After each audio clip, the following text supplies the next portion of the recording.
Oh, hello. Oh, thank you. I just got a message to me it's being recorded. Thank you to Lisa, who's got my back and is making sure all of you who want LEUs or to watch this later can. Thank you to Suzanne, who's going to be monitoring the chat. I know I said there is time for questions, but if something pops up in there, she is watching it, so somebody is paying attention.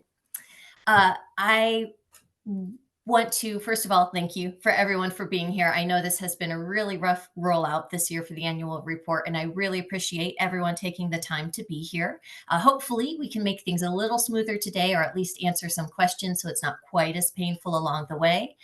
I am going to go ahead, give me 2 seconds to do the technical part here and switch over to sharing my screen so you can see what I want you to see. Yeah.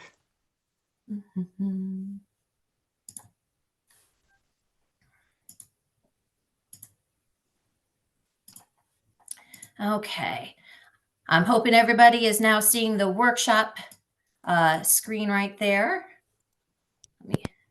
If I can get a thumbs up from someone so I can make sure you're not all looking at me talking in the background.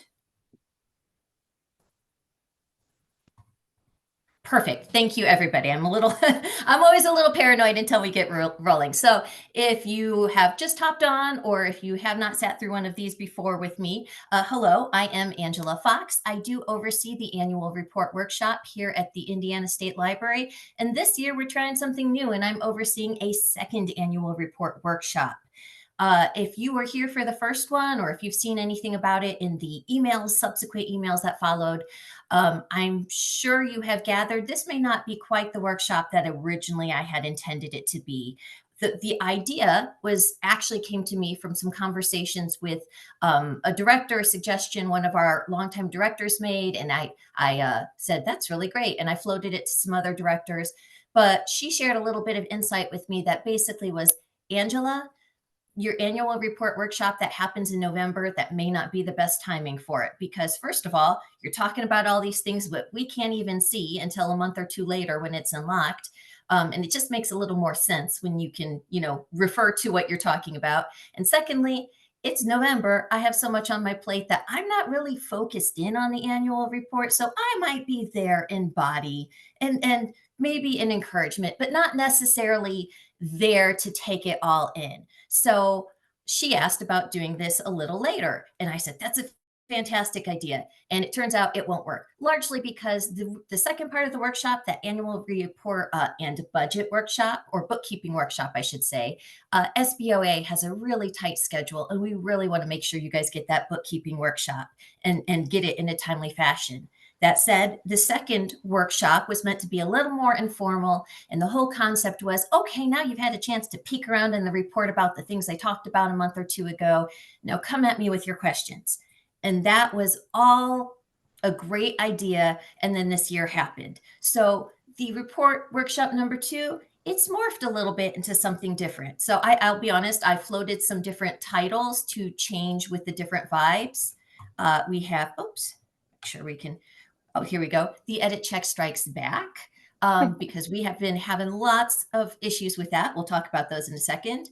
I liked Report Hard with Vengeance because I just felt like it really captured that spirit of what we're going through right now. And a deep cut for you musical fans out there, annual report workshop number 2, here we go again. So before I get too far into the overview, why is this happening? I just want to throw out there real quick before we get into the content itself. For those of you who have been here before, we've had some hiccups. This year has been more like a full-throated pneumonia cough. I don't know, something, but I can tell you we had a lot of changes to the content this year as far as electronic holdings. And it may not have been a ton of questions, but there was a lot of stuff that had to happen on the back end to get questions matched up, to get edit checks matched up, things that didn't carry over easily from the previous year. And things just went haywire when that happened. The fine folks at Bibliostat, trust me when I say they are hearing from me a lot. I know the gal who is working on our report specifically is very aware that there are some issues, and it's just a matter of catching up with the issues at this point. It really was just a perfect storm of us or I should say of IMLS making some major changes, of me at one point saying, well, if we're making changes to the section, why don't throw a few of or I should say the state libraries in there at the same time? That won't make a difference. Just change it all up at once. So that one's on me, folks. And then also, because there were so many changes, all of the states doing this on our time frame got it in a lot later than usual. So the gal who is working on these all of a sudden is getting them late, and she's getting them all at the same time. So again, just perfect storm of awfulness. That said, I'm really hoping we can get you through this as relatively painlessly as possible. So today, what we'll be looking at right up the bat is the questions about the report itself, the known errors. So I had intended to talk about questions that you guys had about the content, but really a lot of the questions I'm getting are about the report itself. Why is it doing it? Is it supposed to be doing that? A hint, usually no. Is this normal? Is this going to get fixed? So I'll give you a little preview of some of the things you may have encountered or may yet to encounter. We will talk about questions that have arisen about the actual new content. There's been quite a bit of emails that I've received saying, I don't quite understand what you want me to put here with this electronic holding. Am I supposed to put something here? Are you? Where am I supposed to record this number? So we'll talk about that. We'll take a moment just to hit on the golden oldies, which are the ones that I have gotten asked about in previous years, or questions from previous years I've been asked about. I'll be honest, there's not near as many of those just because we have been talking about the new stuff. I am, again, going to leave time for questions and answers at the end. I can already tell you I had one in my inbox this morning when I joke about playing Stump the presenter or Stump the annual report person. This guy won. This was before our actual presentation, and he just floated something out there, and I went, I'm going to have to take that back to the state data coordinator community and get their input on that, so we're all in the same place. But even if you do stump me, if you throw that question out there in the Q&A, I will get back to you with an answer. And then finally, because it's me, we're going to close with the gratuitous dog picture. Hey, Angela. So yes? Just a quick question. Are your slides going to be available later? That is an excellent question. They are. I'm going to make them into a handout. I can share them with you if you'd like. I'm going to do slight modification to them because that way you don't have to print off 4 different title screens or anything like that. But I'll keep the slides with the content on there. There actually will also be a recording of this if you have to pop out for any reason or need to revisit it. And I'm going to try to get that transcribed and up there as fast as I can. So all of this will be available after the fact, just as soon as I can humanly get to it. Perfect. Thank you. No, that's a great question. So issues with the new report. You have probably heard this expression before. I really mean it this time. I don't know when else in your life you may have heard this, but I really, truly mean it. It is not you. You are not doing anything wrong. This is not on you. It's me. Feel free to replace like the annual report with me. I personally am not trying to make your life awful, but if you encounter something when you're doing this report, it is very likely not something you are doing wrong or entering wrong. If something is just obviously an error, it's probably a report issue. If you put in that you have 2,000 volumes of something and that you have 3,000 of something else, and then it totals your collection at 900 million, that's not a you thing, that's a me thing. So I'm going to preface this next section with it's not you, it's me, because so many of the emails again are saying, what am I doing wrong? You're not. So the known errors and I'm going to give some examples of these. I've been trying to kind of keep you guys up to date with emails saying like, hey, these are happening. Unless you want me emailing every second, I haven't been able to tell you about all of them, but I can tell you about the ones that are causing the most problems. I can tell you about the types that you might encounter. I will say I appreciate the emails that I'm getting telling me when things are wrong, because that's what lets me add it onto the list and update Bibliostat.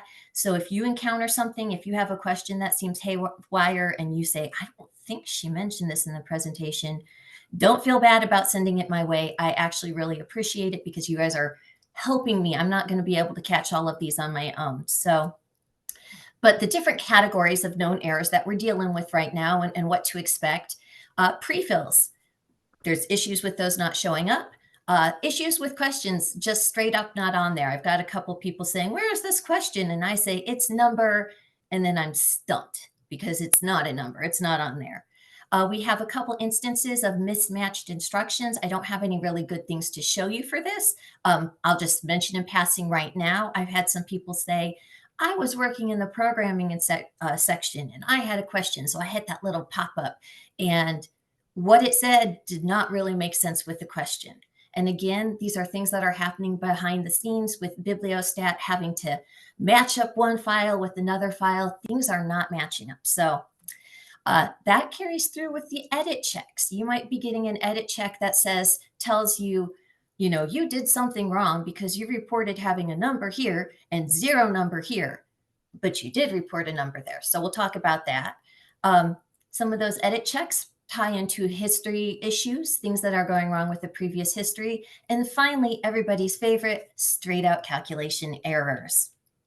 I told you there was a lot happening with this. So the pre-fills, and some of this may be familiar from my email. The ones that I think are causing people the most problems right now, or they're a little bit, ready to see.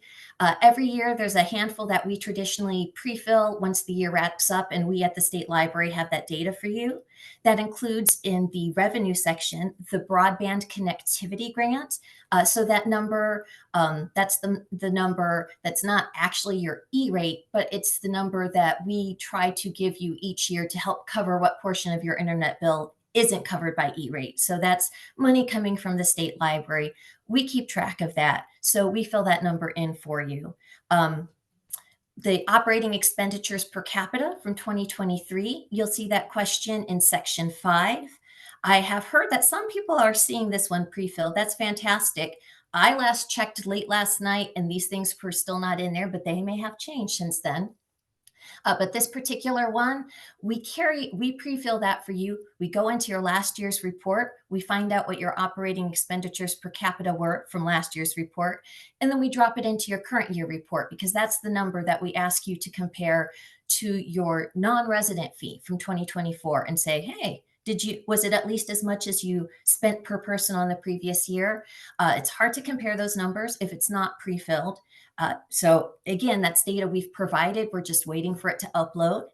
The CERCS loans to and from the libraries, we again track that. We have those numbers. We're just waiting for those to populate now. I'm in the waiting game with you guys. And then for our evergreen libraries, for those of you who don't have to usually mess with the plaque section, you still don't once those numbers get populated. Again, I just want to stress we have all of these numbers. They are coming. I wish they were here for you already, but it is just a matter of whatever they're doing behind the scenes, making them pop up in the report. So if you see in the instructions something about this number will be pre-filled, by the Indiana State Library, and sometimes they even get specific and say this number will be pre-filled sometime in January. Take that as your cue that even if it's blank, if it says that, it's going to be coming. That leads to another type of issue that we're having with pre-fills, and those are for what I will call static content. So if the stuff I just talked about was things that we at the state library, we get those numbers for you at the end of the year. We look up the numbers, they change from year to year, we pre-fill them. There are some things that we pre-fill and then lock because they're static. There's really very little change happening there. It tends to be things like library addresses, congressional districts, the two you see on this screen right there, year the library was built.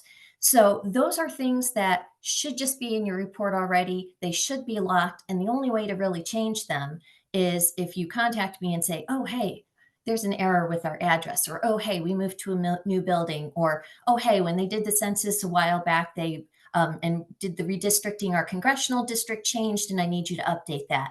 So if it's locked and it's a field that we would normally, you're used to seeing a number in and it's just blank, there were issues. I can't even guess at the technical reasons behind that, but some of those just did not show up. We still have it, and I'm still, I've been reassured it is going to populate. But if you see a field that doesn't necessarily say this is pre-filled, it's just empty field, and it looks like there should be text in it or a number, and it is locked, and it is not an automatic calculation. So a gray field that's not waiting to do math in the background, That is almost certainly another thing that was supposed to carry over from the previous year, but has not yet.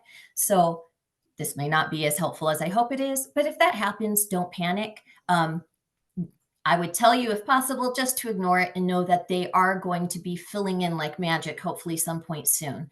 The two that I'm getting the most question about is the year that the library was built, especially the year the central library was built. We have the year that the last renovation happened, but apparently it's not populating the year it was built. We have those years. We're going to carry those over. And the other one is congressional districts. I've had some people say, did something change? Is there something wrong? No, it's just not showing up. So we're waiting for those to come through. And one last note on pre-fills, and this gets into the new content. When we changed the questions on electronic holdings, the intent was that a lot of this section was going to be pre-filled for you. What you see on the screen there is just a screen grab of the first group of questions about electronic holdings. Basically, do you provide this type of electronic content? And if you do, who foots the bill? Is it you? Is it the state? Is it a consortium? Is it a combination of multiple ones? This was just supposed to be a series of yes/no questions. And then in theory, it was supposed to be even less painless than yes/no, because there was so much we are going to pre-fill for you, and so much that's still going to be, I keep saying pre-fill, post-fill, filled after the fact. I don't have a good word for that, but it is still going to be filled in for you. So I will point out, there's groups like this for ebooks, for e-periodicals, for e-audio, for e-video, for databases, for online learning platforms. All of these new e-content categories that we have has a block of questions like this. The only thing that looks different is it's only the ebook here that asks about consortium. We figure you're probably a member of one major consortium. We don't need to ask you each time. So in theory, we were going to pre-fill this for our Indiana Digital Library number. So 200 some of you out of the 236 should see yes for that consortium. And then on the next one, it should have been pre-filled with the Indiana Digital Library. It should say the words Indiana Digital Library. I've had a lot of people say, I think this wants something, but it won't let me type in it. That's because it was supposed to have stuff in there already that we are still waiting on. So if Hey, you are a member Angela, of the Indiana, yes. can I just ask you a quick question? Yeah.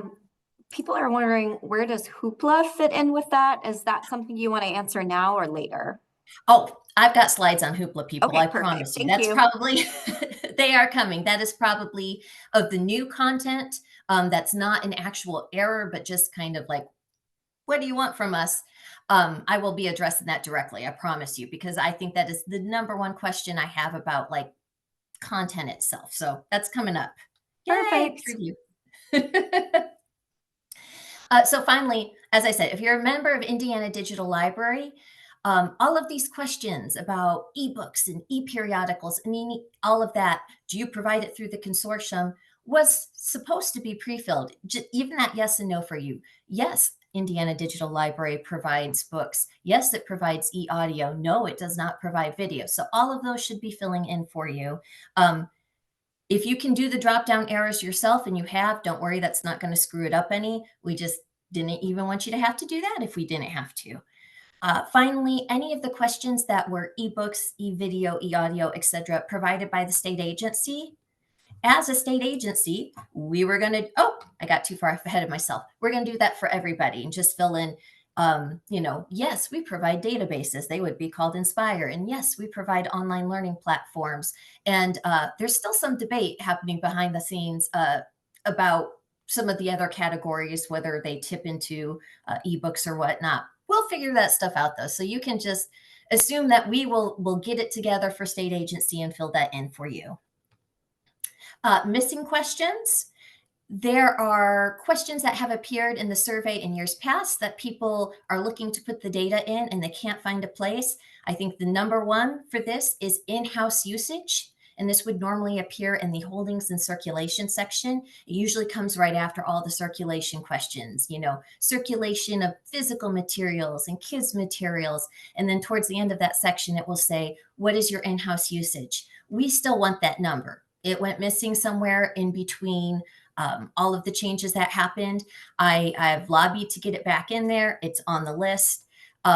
It may be wedged in awkwardly depending on how they need to do it. You may suddenly see that's like, instead of being 09008, it's 0900088A. And that's just maybe if they need to do that to fit it in there. It is coming. That said, it's not a required question. So if you get to the point where you want to submit it and you feel strongly about submitting your survey, you just want this done, you want it off your plate, you want to cross it off the list, and that's the question that's holding you up, don't let it. We love that information. We'd love to get that information, but because it's not required, you're going to be able to hit submit and it will still take it. And honestly, if you hit submit and if you hit submit before we get that question back on there and you want to add the data later, if you let me know, like within a week of the report closing, please let it be open by then. But if you let us know, I should be able to go back in and add the data, even if you finish the report before we got that question added. So that's the one I think people are missing the most. The other question, it's not missing from previous years, but people were expecting to see it based on this year's annual report discussion. So there was supposed to be a new question in section 11, which is the salary survey. And that salary survey kicks off with, what's your director's salary? Do they have a contract? And based on some feedback I got, the plan was to add another question, which was, how many numbers of years has the director held the position at this library? That's what I sold. That was what I told everyone was coming. I had a lot of feedback from that first webinar that said, that's kind of useful information, but you know what's even more useful, or it would really help in connection with that, is how many years have you been a director overall? I might be a first-year director at this library, but I've been doing this for 20 years, and that might make a difference with my salary. And I said, sure, because again, we love this data, but if you don't have it, it's not going to keep you from turning in the report. If you do have it, this is stuff your peers really find helpful. So the revised plan was, how many years has the director served as a director at any library, and how many years have they been with the current library? So we're going to add 2 questions based on your feedback that you could answer: one, both, none. That is what was submitted. If you go to that section now, this is what you'll see. What is the current level of certification? How many of those years have been spent with the current library? It's kind of missing some connective tissue there that makes it make sense. It is coming. And again, it might be really convoluted. We might have an 11003A and 11003 double A. I don't know how they need to make that work, but we're going to wedge that question in there for those of you who would like to answer it. Okay, the history and the edit checks, things to keep an eye out. Bibliostat, if you've been poking around and you've seen some of the changes they've done with the dashboard and how things look, you'll see that you have a much longer history that you can click on. You will be able to see last year's answer, but you can even look further back than that. I haven't had any issues or heard any issues with the history, the far back history being an issue, but we're having well, I guess it's tied together. We're having people report that some of the historical data from last year, when it says previous year answer, is just not the previous year's answer. I'm going to share, I had someone say, I put in my number of total programs for adults this year, and I looked at last year's number. I got an edit check, and this is where edit checks kind of go hand in hand as well. The edit check was not happy. They said there was a steep decline in programming, what went wrong. And they said, what went wrong was, Angela, I didn't do 5,500 or 5,600 adult programs last year. Like, I was feeling really good about 46. And it became very clear that last year's answer was not pulling from the right spot on the survey. I did some looking. It was pulling from the total attendance. We were in the right general area of programming, but clearly that is not pulling the right thing. So I am providing lists. I've let Bibliostat know of these ones that did not get mapped behind the scenes to the right previous year answer. I think when we added questions and changed the order of questions, things just got messed up on the back end with them trying to connect it to previous year numbers. That's my best guess. But that is one I've seen that. So someone let me know 08040 is an issue. There was one other one I think has been corrected. But I fear there are others out there. So if you see any, let me know. Like I said, that's a history one that's an issue. Other times you might get a his or an edit check that doesn't make any sense. So here's an example of one. This person filled in their books in print, and you can see to the right, they got one of those real-time edit checks that said print materials is greater than 1,000, but total collection expenditures is 0. This person wrote to me and said, I don't know how to clear this. And I was feeling really confident because I was like, oh, you're getting that because it's dependent on other data. It needs you to have a number in the expenditures section. And until you finish that section, it's going to tell you there's a problem because it thinks you've spent $0. But then I went to her expenditure section and no, she reported all the money there. It just wasn't pulling it in for some reason. So this would, I say, if you get a nonsensical edit check, if you're like, it literally is describing a situation that didn't happen, please let me know what one it's on. I will add it to the list. Again, this is going to sound like a repeated, like this is my refrain for the session. I don't know why it's happening, but I can let them know what's happening and we can keep trying to fix this as it comes up. Just be alert. If you see an edit check and you're getting frustrated, it might be one of these that's just not right, and that it's perfectly fine to send it my way and say, is it a me thing? And I will say, it's not you, it's me. An example of a calculation error, I think this is a great one where the math is not mathing, as the kids say. We have total expenditures for collections without your public access computers and total expenditures for collection with your public access computers. And it's really amazing to me that this person bought public access computers and somehow spent less money than she did without them. So clearly, some part of the calculation did not get added in there. This is one that I flagged. If you see other ones, please let us know. This one was pretty obvious, but there may be others. Okay, for all of you waiting to talk about Hoopla, we need to talk about Hoopla. Yes, and this is, let me say in preface that this ties into electronic holdings. All the changes with Hoopla are happening because of changes to how we look at electronic holdings, or how IMLS is looking at electronic holdings and the data they want us to collect. I am just give me 1 minute here to give you a little bit of a history in case you weren't here for the first webinar.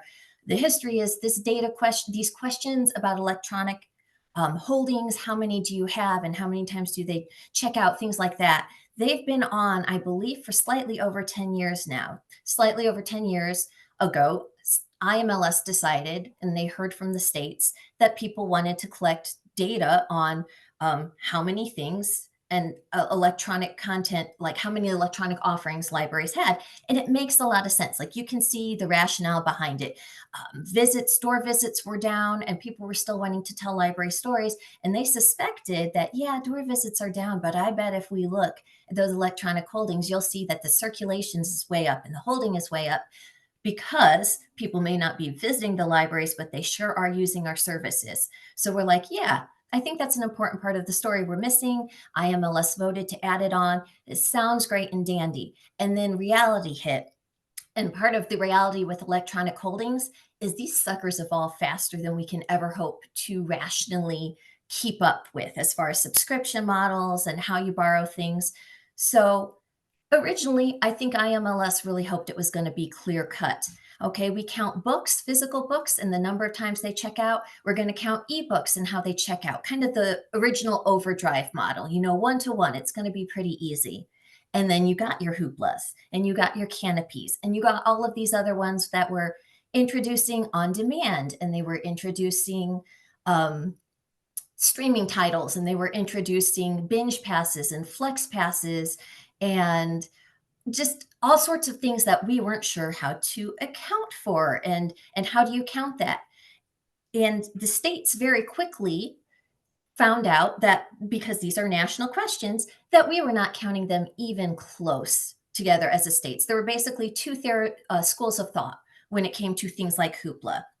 And that first theory is, if we're trying to count electronic holdings, we really just need to count it as a database, because it has all of these different things. It's one big package that we're buying. It's one singular database. And then you had the others who are like, yeah, that doesn't really represent what we're offering people here because we're offering them books and videos and stuff. So we're going to try to find a way to actually offer or count those offerings. And what you ended up was, even within that category, those states, you had some that were trying to count based on how your subscription model, like how many were you buying things on a one, like, buying access to individual packages and how many things were in the package. But that became problematic when you were buying access to the whole catalog and paying after the fact with certain subscription models. And all of a sudden, we're seeing small libraries reporting that they have 3 million items because, in theory, their patrons have access to 3 million items. You can see how this is not good data when you have one library reporting Hoopla as one item and one library reporting Hoopla as 2.4 billion items. It became very clear that the data we were collecting was junk. And we turned to IMLS and we said, please, IMLS, tell us how to collect this. And IMLS said, well, you guys are the librarians. What are they wanting? You figure it out among yourself. So we have these annual meetings. I'm going to scoot ahead a little bit. I'm not saying that this is what is going down in the meetings, but I'm saying it is very representative of the vibe. Like, we were not in agreement how to count this. We were all in agreement there's not a good way to count this. And finally, within the last couple of years, they said, this number is not countable. We can't account for everything that's happening. We're not doing this well. We can't use this data to justify anything or tell any stories. So even though it looks like a massive loss in some ways, we ditched the concrete numbers with Hoopla holdings, with electronic holdings. I keep saying Hoopla. This is not all on Hoopla. This is electronic holdings in general. But let's be honest, Hoopla is kind of the heavy hitter here and the one that's the big impetus for the change. So we can't give those numbers. There's just not a good way to get them. There is no agreement. We never got concrete guidance. They're kind of meaningless. If you want to track them at your own library level and you find a great way to be consistent over the years, that is fantastic. But nationally, we're not getting consensus among 9,000 libraries. We're just not. We can take it back a level, though, and we can ask, do you offer this type of material? And if so, who foots the bill? And that's why you're seeing these new questions come up. That's all the background on that. So in the past, we've tried to track the holdings. It did not go well. That is removed starting in this year. We're no longer asking you, how many electronic books do you have? How many electronic videos? We're not asking you concrete numbers. We're just asking you, yes, do you offer these? Can your patrons access ebooks? Can they get these things? And if so, are you paying for it locally? Are you part of a consort? Are you in a consortium and that's how you get your items? However, that's not just the only place to count Hoopla. So I just said there's no question on the number of holdings. You're not counting it as a database. That sounds so weird to say. It feels weird to say. I don't know if it feels weird to hear. I've been in this job. This is my 8th year doing this. I feel very wrong telling you not to count it as a database. We are not counting it as a database. That was just a hard decision nationally. We are not counting the catalog. It does not function as a database. And they said, well, this is not representative. Instead, again, going to those questions in section 9 on electronic holdings, answer yes or no according to what sort of thing you get from Hoopla. Do you have ebooks provided by the library? If your library pays for Hoopla, I'm betting you have ebooks provided by Hoopla. So you're going to say yes there. Do you have e-serials? If you have magazines they can flip through, through Hoopla, depending on your package. I don't know. I'll be honest. I don't know if they have like a Flipster sort of thing or not. That might be a yes. You're almost certainly going to have e-audio and video. Those are going to be yes if you have Hoopla or Canopy or something like that. So Hoopla is going to be represented by your yes answers in that section. As far as holdings go, I will say I'd be really surprised if Hoopla is your one big splurge for electronic holdings. You're probably not going to say that you offer online databases or online learning platforms as a part of Hoopla. I would say that is no, unless Hoopla has changed massively since I went last poking around in it. That's how you're going to count it for the holdings. As far as circulations, if we scaled back on the numbers in the holdings, if we said the numbers aren't reliable, so at least we can get yeses and nos, and we can tell library stories by saying, 95% of libraries spend money to buy ebooks for their patrons. And 85% of libraries have e-audiobooks. And some of them, this is so important, they make consortiums. We can tell some stories with that data. We are going back to numbers in circulations, or I shouldn't say going back.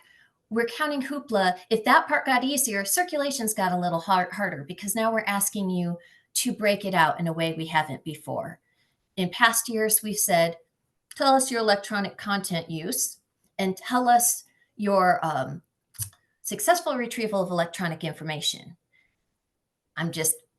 You don't need the whole story like you did with Hoopla, but let's just say those numbers weren't good. You had finite users, infinite users, simultaneous users, finite use. You had, when you were measuring like online platforms, some of the providers would tell you use only based on downloads. Some would be anytime you accessed an article, it was considered a use. Some you had to access the article but remain on the page for a minute or longer. It was not consistent across the board at all. Once again, junk data. I will also say, out of all of the data elements IMLS has been collecting, I believe they said the one that was most often less blank or deleted because it was clearly wrong was successful retrieval of downloadable or of electronic information. Did away with those. We did away with electronic content use, which was very vague. And then we added in just some circulation questions specifically on electronic materials. What is your ebook circulation? What is your e-serial? What is your e-audio? It cuts off on the screen there, but it goes on to ask about e-video as well. So if you offer these services and you have a means to break them out, to run a report and tell us, we checked out this many ebooks through Hoopla, that's where you're going to report Hoopla. Hoopla is getting reported by telling us, yes, you offer them and how you pay for them. For most of you, all of you, that's going to be locally, I imagine. And then Hoopla is going to be captured as part of your ebook circulation and your e-video circulation. No longer a database. We're just seeing how many things check out from it. And we're letting people know that, yes, you have that sort of material. Oh, so we're going to make a quick pivot here, unless I get going to keep going. Okay, keeping an eye on the time. So we're on the tail end of this, I promise. I said we were going to hit some oldies goodies. I haven't had a whole lot of oldies but goodies. I will say I've gotten some questions about capital revenue.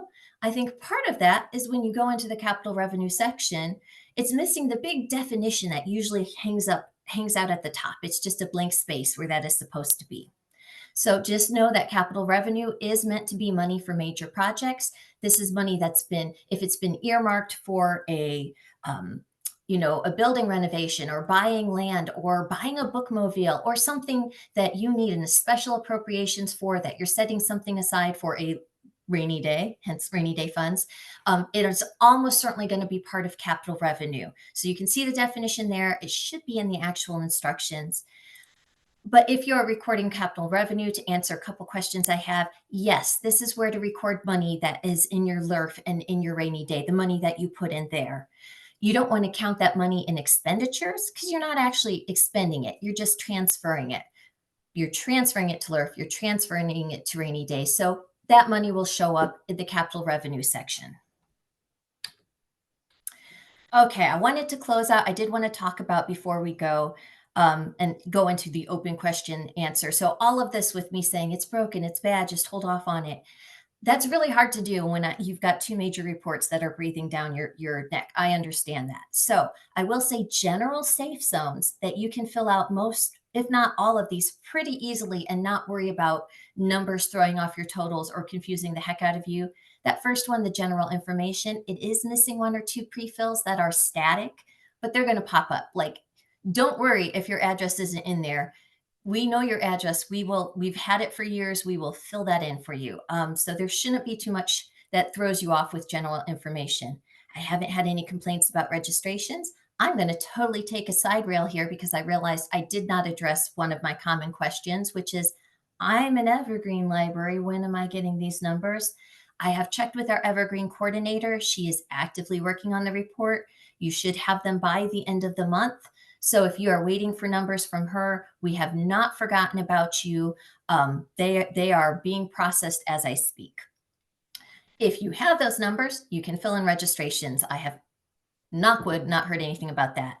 population and political subdivisions. So the things that we fill in about your populations, your service area population, those actually seems to be working pretty well. And then the other numbers are ones that you have to provide about tax rate and things like that. And those are things that you can enter that haven't been giving us any problems. The capital revenue section, most of you won't have anything in there, but if you do, it seems to be working fine.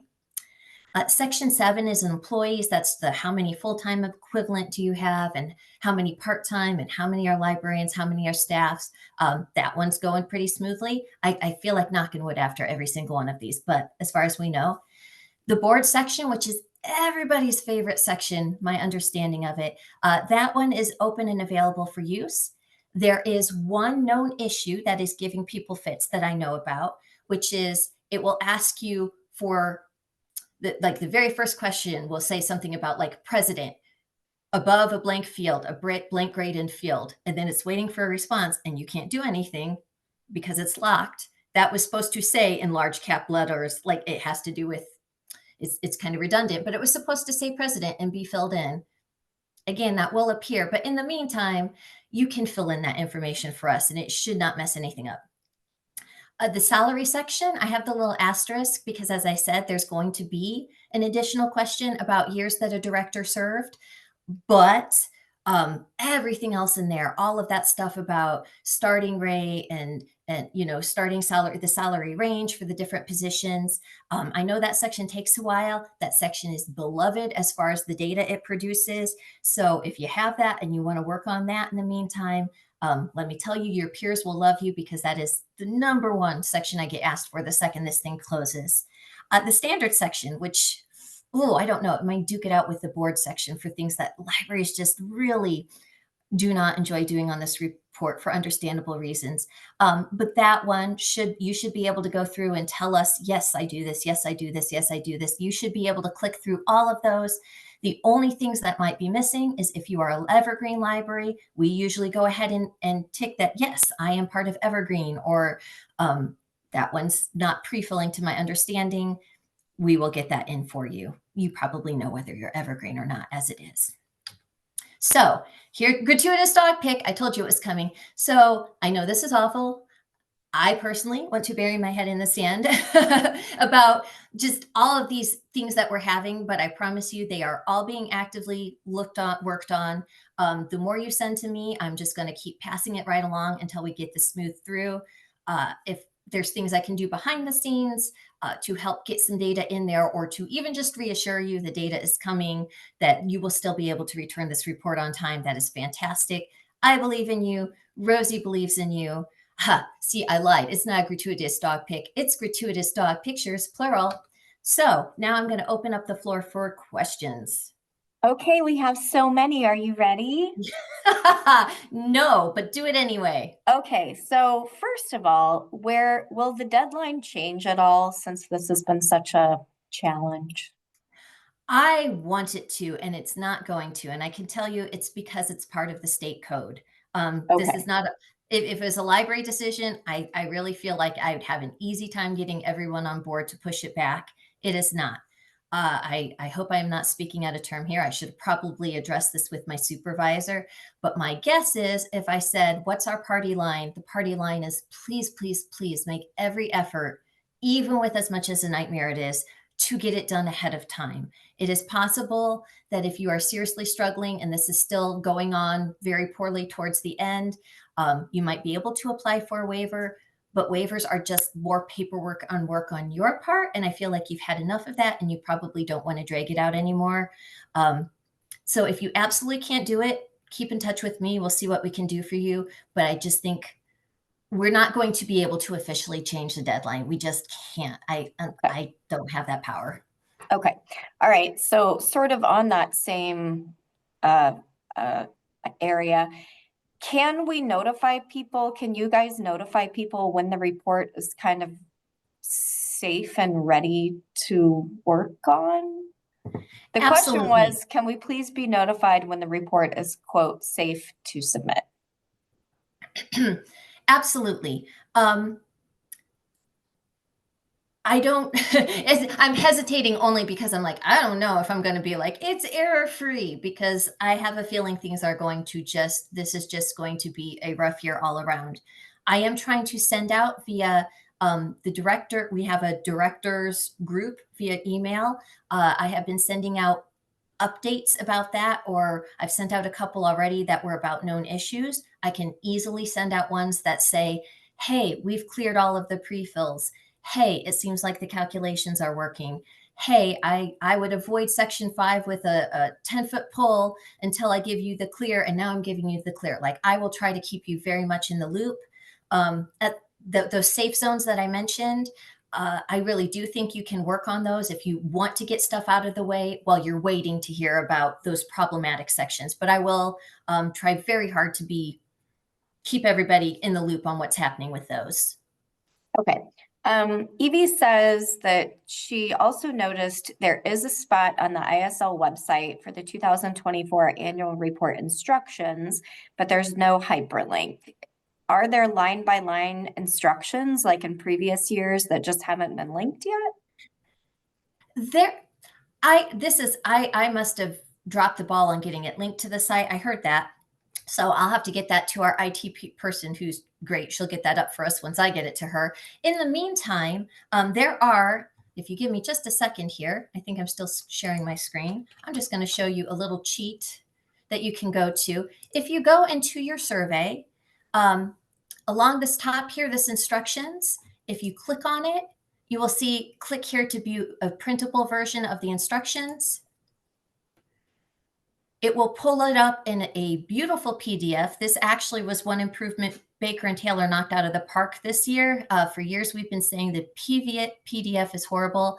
It formats beautifully this year, and you can save that to your computer or download it. But that is, I believe, the traditional line-by-line instructions that our people are looking for. Right now, those instructions, as I said, there are some errors with them not matching up. The vast majority of them do match up. The vast majority aren't problematic. So if you like to print those out and distribute them among team or look at them ahead of time, that is still an option. I have made a note. I will see if I can get those instructions to our IT people so they can link them for you, because I think that's a me thing. Okay, it's possible that it might say 2022 though. It's I don't possible. know. I say 2022. Nope, it says at the, I'm not sure what Eric is referring to. Okay, but Evie says that's, oh, good. It's gonna say, if you have trouble accessing it for any reason, drop me a line, because I have been able to send it via email to people as well when they haven't been able to, when they weren't confident about being able to open it. I had some people who said, multiple people at my system work on this, but I am not the person who enters it. I don't have the password. I can't print it off. I'm your gal. I can print it off for you, or rather, I can send you it directly. So you can do that. Although I imagine it should be up shortly now that you guys have asked me about that. Okay, cool. Nancy wants to know if she can see a video of the dancing/fighting from the hoopla history slide. But I'm assuming we'll just leave that for now. I was going to say, what happens at the SDC meetings? Stays there, right? Stays at the SDC meetings. Okay. Yes, I actually just got back from one. If you tried to email me last week and you got an out of message or out of office message, that was because I was at one. I can tell you we are not alone in this, because misery loves company. A lot of states are struggling or trying to find ways to make, and it has to do with those new questions and with just everyone being overloaded. But yeah, if I had that melee image, I couldn't betray them like that. I'll just say that I fight dirty. So if there's pictures of me, I'm in the middle of it.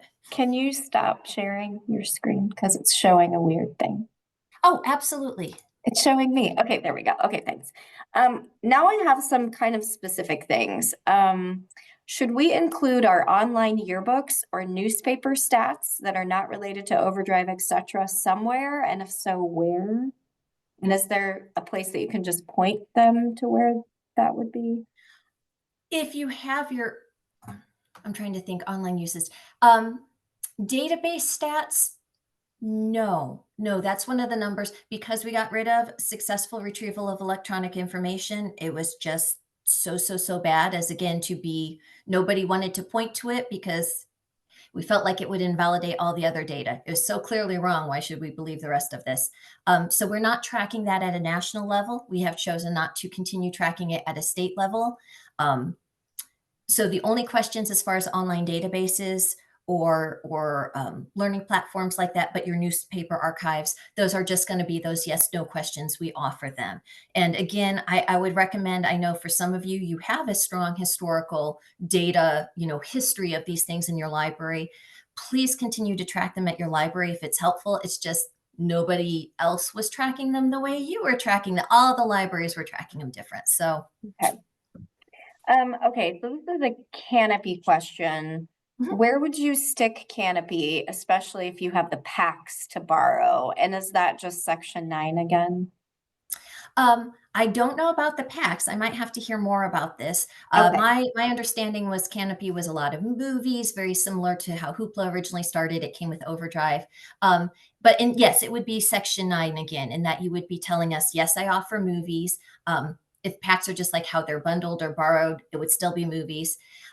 It might, if it's affecting circulation, if there's something that is not clear about how that would translate to circulation counts for videos or books, drop me an email and let me know, and I'll see if this is something that needs a grand declaration across the board. Some of okay, these things I haven't been in public libraries long enough to keep up with all of it, guys. You tell me what's happening. okay. Here's another pretty specific one. Would an e-comic equate to an e-serial or an e-book? And I would Oh, just, go ahead. Oh, I was going to say, and I think this is a little clearer if you look at the definitions provided on the survey itself. I would recommend, or I would advise that you put it as an ebook. An e-serial is yes, I realize comics kind of translate to serials and that some of them do come out on a regular basis. You still get some that have staples in them, but I think they are largely looking for magazines and newspapers there. Okay. Those are the two that have traditionally been considered periodicals, and we're going to count comics as books. Okay, all right. So this was just a comment, and then this came when we were talking about Hoopla, I believe. The comment was, yet we are to report monthly Hoopla payments as 3.145 databases in our accounting appropriation report, dot, dot, dot. Does this make any sense to you? It doesn't. I'm guessing this has Okay. something to do with how they are recorded in SBOA. I think it was in response to the fact that when we're reporting Hoopla, it's just as just like as yes, we have it, blah, blah, blah. Yes. It will also, I neglected to put up there, it also, the one other place you see Hoopla besides yes and no, and besides circulation numbers, is going to be in your expenditure section when we ask you how much do you spend on electronic content. Libraries that have Hoopla, it tends to show up on their expenditures on electronic content. It's not a cheap Mhm. service, Okay, but we don't break it out specifically. okay, and then Julie Elmore, Julie, you might want to pop in to just clarify, but she said, it was before the safe zone slide. I know that. She said just what we put in this fiscal year, not total available, correct? Oh, capital revenue. She's talking about that. Yes, yes, I'm sorry, not the entire pot, just what has been contributed this year. So in the year 2024 for this past one. Okay, so she says thanks. Okay, other questions, just a moment. When and where will this recording be available? Excuse me. I will share a link. I will email a link once it goes up. It will be on our YouTube page. You'll be able to access it from there, and it will probably be a pretty easy search. I'm also going to try to have it linked to our annual report page. It should just be called like Annual Report Workshop number 2. And that link will take you right back to the YouTube page. It is going to take me a moment to get it up because we do need to transcribe them before we do. So I'll do a quick and dirty transcription, try to get that up as soon as possible and let you guys know. Okay, What does question 13-011 mean? And this is the question. Has the library board adopted a schedule of classification of employees? Of classification. Um, Wow, it's been so long since I've dug around in that part of the standards. I know they need a salary schedule as classifications. I'm guessing that's, I can double check, but I'm guessing you understand whether they need, like, the different levels need certification, what certification, like the different levels at your library, how they would transcribe as far as those certification levels, but I would have to double check and go back into my historical notes because, ooh, I haven't had that one. Okay. And then Nancy was wondering about slides, but we did mention that the slides will be available. They will. They will. I'm And going to do a then, little trimming. You know, I mean, I'm sure everybody wants pictures of my dog, but ink is expensive. So we'll take out a few of the gratuitous ones and try to leave the content. right. Could we get a clarification on what needs to go into 09-026, which is the names of public use / commercial databases to which the library subscribes? So Okay. clarification on what needs to go in there. Yeah. This is one we've actually asked for a long time. I'm going to be honest. This is one that is probably going to disappear from it on an annual basis and maybe just pop up every few years on a supplemental. This is for where you would tell us what databases or resources you are buying. um, if you have databases or online learning platforms, things like that, outside of Inspire, if you're paying for Ancestry.com, if you're paying for Chilton's, if you're paying for any of these big packages, let us know about it there. Primarily, this has served in the past to both let us as a state know, like, these are resources that if they ever become available as part of a package, or if that there was a feasible way to make them available widespread, people really like them. But it also lets your fellow librarians know if they looked at that, like, it seems like a lot of people really like this Ancestry.com, or it seems like, I did not know about this craft one. Let me take a look. So it's been kind of a resource for making oneself familiar with the things that are out there. We probably don't need to be doing it on an annual basis, especially as much as the same things kept popping up year after year. There wasn't a lot to be gained to that. So if you can tell us about those extra expenses that you put on things, like I said, like Ancestry and Chilton's and I think World Book is through Inspire, but the things that you pay for separately outside of Inspire, it would go there. I wouldn't lose a whole lot of sleep. It's informational. It's kind of advice as much as anything, things you should look into. I think that's mostly it. People are wondering about their LEU. Yes, that is also something I will be sending to you. You will get a full out. You'll get your hour LEU for this. It will be coming from me. If you are watching this video after the fact, you need to create your own and fill it out, and there are instructions on the website.